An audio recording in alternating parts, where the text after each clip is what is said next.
Am I the a-hole for not apologizing for my part in my dad missing the birth of my half-brother?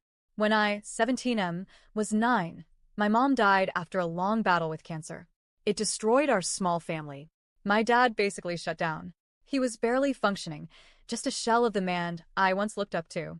For months, he rarely left the couch, barely spoke, didn't go to work, and certainly didn't parent. I remember quietly making myself cereal for dinner some nights, pretending I wasn't scared that I had lost both parents. Then 6 months later, everything changed. Too fast, if you ask me. He met Laura. Suddenly, he was alive again. It wasn't gradual. It was like someone flipped a switch. He met her, started smiling again, got dressed, shaved his beard. I wanted to be happy for him, but I wasn't. Because as soon as she entered the picture, it was like I disappeared. 7 months after meeting her, they got married. Not engaged, married. No one asked me if I was okay, if I needed help adjusting, or if I even liked her. I felt like the last piece of my mom vanished when he put on that new tux and said vows to someone else. By the time I was 11, Laura was pregnant. I remember sitting there as they told me. My dad was glowing, literally glowing, and I couldn't even fake a smile. I stormed out. I didn't even know where I was going, just away. I ended up at my uncle's house. My dad eventually followed me, and for the first time since mom died, I exploded. I told him everything I'd been bottling up for 2 years. How abandoned I felt. How replaced I felt. How angry I was that he jumped into a new life so fast while I was still grieving. He promised me that he would change, that he'd be more present, that I still mattered, that he'd make things right. I didn't trust him, but I gave him a chance. Or, more accurately, a challenge. I told him, if he really wanted to repair our relationship, he needed to give me time. Time with just him, where he wasn't talking about Laura or the baby. Time where he didn't cancel on me because of them.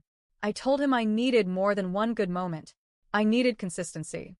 I needed proof that I still mattered. Our first 2 attempts were a joke.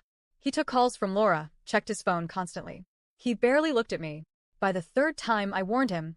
This was his last shot. Either he showed me I was a priority or we were done. Halfway through that 3rd attempt, he ignored a few calls. I could see him struggling, trying to be present, but also itching to check his phone. Then came the text. Laura had gone into labor. He showed it to me and asked if this was it. If going would mean breaking his promise and losing his last chance. I said yes. That was the deal. He stayed for about 40 more minutes, then said, "You'll have to forgive me one day," and left.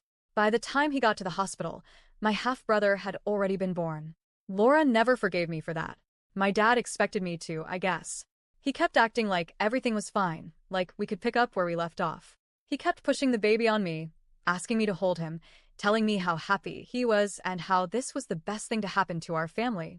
But the whole time, he never once acknowledged that I had laid out my boundary, and he still left. And then there was the comment. I'll never forget it. I was standing in the kitchen when he told Laura, "I've never been this happy. I've never loved anyone as much as I love you and half-brother." Right in front of me. As if I wasn't even there. I walked out, and he genuinely didn't understand why I was upset. Our relationship went downhill fast after that. I stopped trying. Laura clearly wanted nothing to do with me. She was cold, passive-aggressive at first, and eventually just openly hostile. By the end of last year, she told my dad that I needed to live somewhere else. That I was toxic, angry, and not good for the kids. Instead of defending me, my dad said we all needed therapy. We started family therapy in March. But for months, it was just my dad talking. Laura and I were silent, 2 statues sitting across from each other. Then, about a month ago, Laura cracked. She broke her silence and went off. She said I had forced my dad to choose between being present for the birth of his child and staying loyal to his emotionally manipulative son. She said I was cruel, selfish, and immature. That she kept waiting for me to feel guilty. That I had ruined one of the most important moments of their lives. She blamed me completely. The therapist asked why she blamed me and not my dad. Laura said it was because I manipulated him. That I knew what I was doing when I gave him that last chance. That I set him up to fail because I couldn't handle him moving on.